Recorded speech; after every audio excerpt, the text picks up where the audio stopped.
네, 주목해야 할 여러 이슈를 시청자분들께 편하게 전해드리겠습니다. 브리핑을 부탁해 시간인데요. 오늘의 부탁을 들어줄 김성모 기자 나왔습니다. 안녕하세요. 안녕하세요. 김성모 기자가 들고 온 첫 번째 이슈부터 전해주시죠. 네, 첫 번째 이슈는 너도 나도 승복입니다. 여당이 갑자기 승복이라는 키워드 들고 왔는데요. 말씀해주신 키워드에도 물음표가 붙어있네요. 어떤 이유 때문이죠? 네, 헌법재판소의 윤석열 대통령 탄핵 심판 결정이 임박한 상황인데요. 주말 시위 등을 보시면 아시겠지만 그동안 그 찬반 갈등이 굉장히 고조돼 있는 상황이거든요. 그동안 정치권에서 헌재 결정에 승복해야 한다는 이야기는 줄곧 있어 왔는데요. 어제 여당에서 먼저 승복 이야기를 꺼냈습니다. 국민의힘 권성동 원내대표가 어제 국회에서 기자간담회를 열었는데요. 기자들이 헌재 결론에 대한 당 공식 입장을 물어보니까 우리 당 입장은 헌재 판단 결과에 승복해야 한다는 것이라고 밝혔습니다. 권성동 대표가 단순히 승복하겠다고만 한 게 아니라 민주당 이재명 대표를 겨냥했는데요.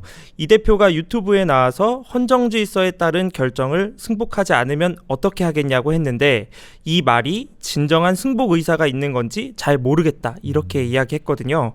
먼저 승복하겠다는 입장을 꺼내들면서 상대를 압박하는 모양새입니다. 권성동 대표가 원내대표가 어쨌든 당의 공식 입장으로 말씀을 하신 건데 이에 대한 좀 민주당의 반응은 어떠한가요?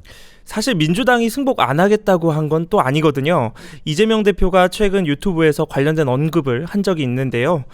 민주공화국에서 헌법 질서에 따른 결정을 내리면 승복하지 않으면 어떻게 하겠냐? 당연히 승복해야 하고 승복해왔다. 이렇게 이야기했습니다. 권성동 대표가 압박을 하니까 민주당도 어제 입장을 내놨습니다. 진정성 없는 여당의 헌재 승복 선언은 대응할 필요가 없다. 이렇게 일축했습니다. 박찬대 원내대표는 너무 당연한 얘기인데 그게 기사거리가 되냐 이렇게까지 이야기했거든요. 양당이 승복에 동의하면서도 서로 공세를 펼치고 있는 건데요. 어떻게 보면 진정성을 깎아내리면서 어떤 지지층 결집 효과를 노리는 그런 배경이라고 보시면 될 것 같습니다.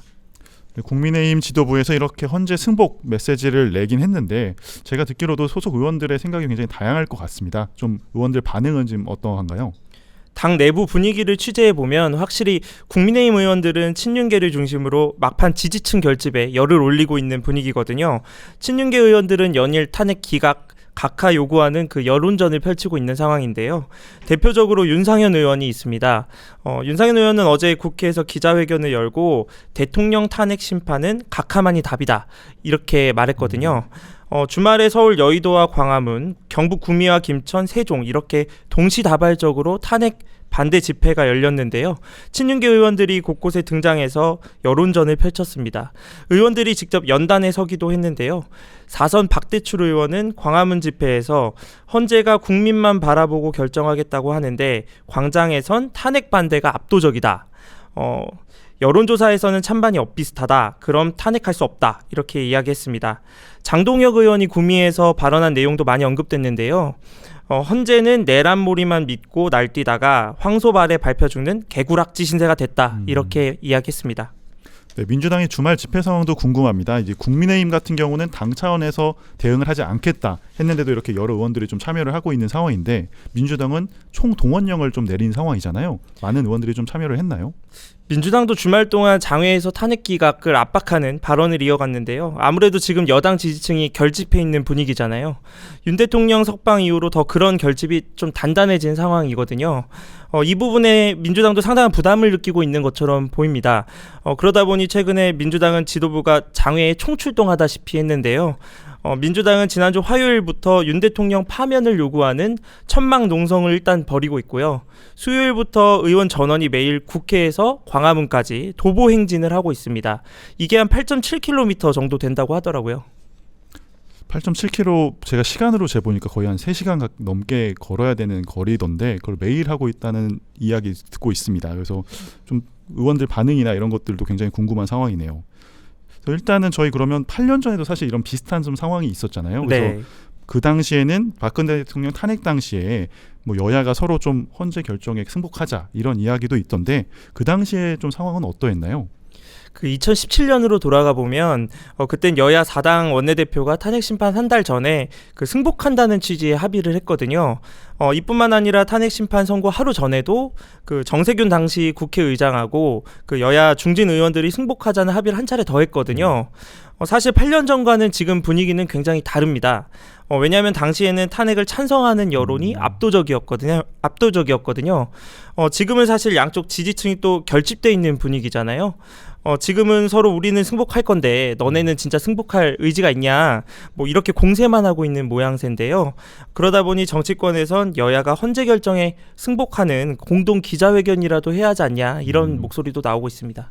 뭐 여야의 이런 뭐 승복을 놓고 진정성 논란이 계속 될 것 같은데, 사실 이 탄핵 선고가 나온 직후에 이제 윤 대통령 본인이 어떻게 받아들이겠느냐, 이 부분이 좀 중요하지 않을까 싶습니다. 그래서 윤 대통령은 혹시 이런 승복에 대해 메시지를 좀 직접 낸 적이 있었나요?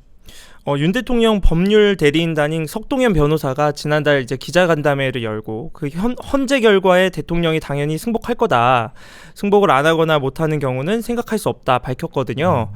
그런데 찬반 갈등이 극심해지면서 여권에서도 윤 대통령이 직접 승복 메시지를 내놔야 하는 거 아니냐, 뭐 이런 목소리도 나오고 있거든요. 어제 국민의힘이 헌재 결정에 승복한다고 하니까 또 윤 대통령 승복 메시지에 또 관심이 모아졌는데요. 저희가 대통령실 관계자를 취재해 봤는데 관계자는 승복 메시지를 낼지는 변호인단이 대통령과 논의해야 할 사항, 뭐 이렇게 짧게 답변을 했습니다. 뭐 일각에서는 윤 대통령이 관저에 돌아와서 여론전을 할 거다, 관저 정치를 할 거다, 이런 뭐 관측들이 많았잖아요. 네. 대통령실 관계자는 대통령께서는 여가 시간은 주로 독서나 관저 내부를 산책하는 걸로 알고 있다, 뭐 차분하게 헌재 결과를 기다리고 있다, 이런 정도 뭐 의견을 내비쳤습니다. 아무래도 탄핵 선고가 나오기까지는 이런 갈등 상황이 좀 계속되지 않을까 싶습니다. 정치권에서는 이번 탄핵 선고 언제쯤으로 예상하고 있나요? 헌법재판소는 통상 2, 3일 전에 선고일을 고지해왔는데요. 여러 조건들을 따져봤을 때 오늘이나 내일 뭐 윤 대통령 선고가 이뤄지긴 좀 어려워 보이고요. 대통령 탄핵 같은 중대한 사건을 당일에 통지하고 선고하기는 좀 어렵잖아요. 네. 또 내일 오후에는 박성재 법무부 장관 첫 변론 기일 진행도 예고돼 있거든요. 같은 날 대통령 탄핵 선고까지 하기엔 좀 현실적으로 어려운 상황입니다. 그래서 이번 주 선고를 한다면 뭐 19일 수요일부터 21일 금요일 사이가 될 걸로 예측들을 하고 있는데요. 이전에 노무현 박근혜 전 대통령 때는 탄핵 심판 선고가 모두 금요일에 이뤄졌던 선례가 있거든요. 그러다 보니 금요일에 이뤄지지 않겠냐, 이런 관측도 나오고 있고요. 또 한 가지 변수도 있습니다. 그 한덕수 총리 탄핵 심판 선고 기일 역시 아직 잡혀 있지 않고 있거든요. 헌재가 그동안 변론이 먼저 종결된 탄핵 사건부터 그 선고를 했었는데요. 그 한 총리 변론이 윤 대통령보다 6일 먼저 끝난 상황이고, 또 여당에서 한 총리 탄핵 심판 결과부터 내놔야 한다고 헌재를 계속 압박하고 있는 상황이라서요. 한 총리 탄핵 심판 선고가 윤 대통령 선고 일정에도 영향을 미칠 수 있다, 이런 관측도 나오고 있습니다. 네, 아무래도 이번 주 내내 그 탄핵 심판 선고가 언제 이루어질지 이 부분에 대한 의견들, 그리고 다양한 전망들이 계속 나올 것 같습니다. 네, 그러면 다음 이슈 어떤 건가요? 두 번째 이슈는 잠룡들의 눈치 싸움입니다. 네, 잠룡들의 눈치 싸움 키워드 말씀해 주셨는데, 아직 탄핵 선고가 나지 않았지만 일부 여권 대선 주자들 같은 경우에는 이번 주부터 좀 다양한 일정들을 소화할 것으로 알고 있습니다. 어떤 일정들이 좀 예정돼 있나요? 국민의힘 한동훈 전 대표는 어제 서울 여의도 순복음교회 예배에 참석했는데요. 친한계 의원들과 이영훈 담임 목사를 만나서 화합, 치유, 이런 메시지를 내놨습니다. 한동훈 대표는 저서 국민이 먼저입니다를 출간하고 북콘서트를 서울, 부산에서 하다가 일정을 좀 중단한 상태인데요. 아무래도 대통령이 석방된 게 영향을 미친 걸로 보입니다. 그러다가 다시 일정을 재개한 걸로 보이는데요. 오늘은 조계종 총무원장을 방문하고 내일은 경북대에서 강연까지 예정돼 있어서 빼곡한 일정을 소화할 걸로 보입니다. 안철수 의원 같은 경우엔 지난주에 대구 경북 지역을 찾아서 그 박정희 전 대통령 생가를 방문했는데요. 오늘은 이명박 전 대통령을 예방합니다. 일종의 전통 지지층, 보수층 결집을 도모하는 모양새인데요. 김문수 고용노동부 장관하고 그 홍준표 대구시장, 오세훈 서울시장도 이 전 대통령을 예방했거든요. 유승민 전 의원은 내일 대구 경북 지역을 방문하는데요. 유승민 의원 같은 경우는 박근혜 전 대통령 탄핵 국면에서 배신자라는 꼬리표가 붙어 있잖아요. 그렇다 보니 이 행보가 굉장히 의미 있다고 보는 사람들도 많거든요. 조기 대선이 열리면 당내 경선을 뚫어야 하니까 이 배신자 프레임을 깰 수 있을지를 주목해 봐야 할 것 같습니다. 네, 오세훈 서울시장의 경우 책 출간을 준비한다는 소식도 있던데 어떻게 좀 진행되고 있나요? 오세훈 서울시장은 져서 다시 성장이다 예약 판매를 14일 시작했고요. 24일 본 판매를 하는데요. 오 시장은 책 출간은 솔직히 말해 조기 대선 행보다 이렇게 이야기를 했거든요.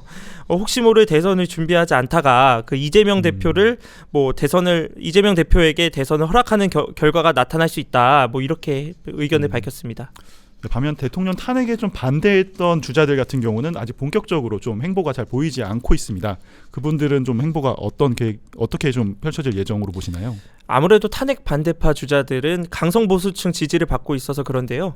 탄핵 기각이나 각하를 요구하면서 대권 의지를 펼쳐 보이면 자칫 지지층 반감을 살 수도 있잖아요. 김문수 장관 같은 경우엔 최근 기자간담회에서 그 재판이 정상적으로 진행되면 탄핵 심판이 기각될 거라고 했거든요. 홍준표 대구시장도 탄핵 기각 메시지에 초점을 맞춘 상태인데 김문수 장관보다는 조금 다른 목소리를 내고 있습니다.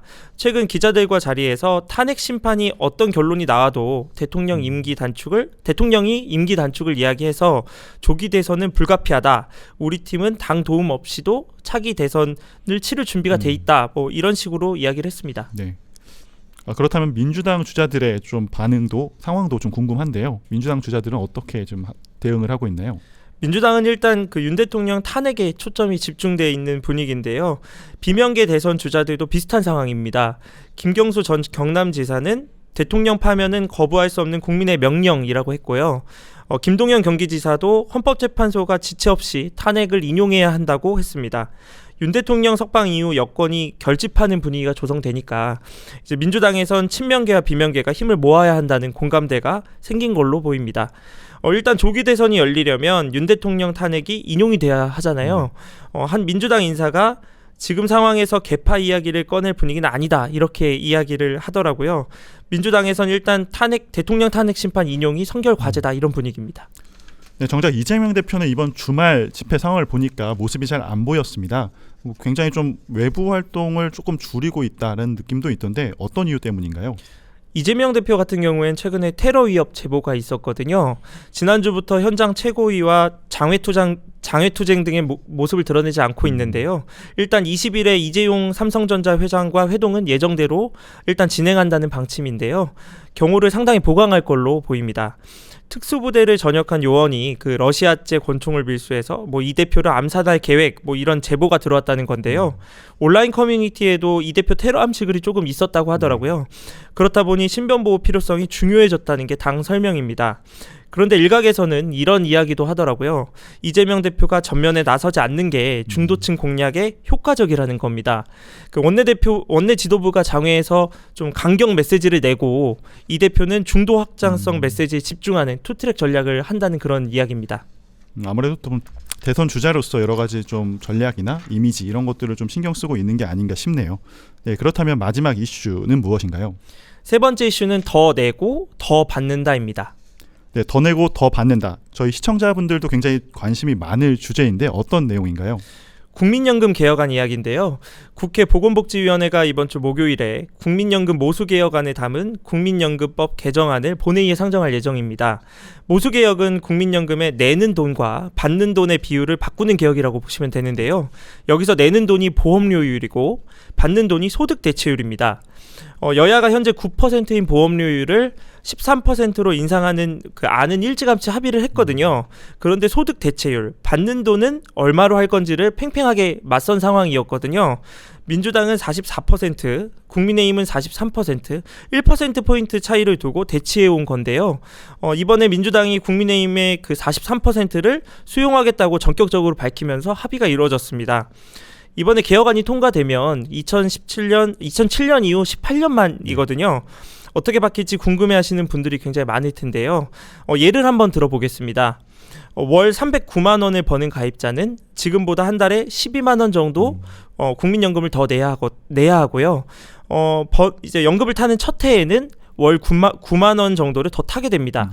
가입 기간을 40년, 수급 기간 25년을 가정하면 내는 돈은 지금보다 5천만 원, 받는 돈은 2천만 원 늘어나는 셈입니다.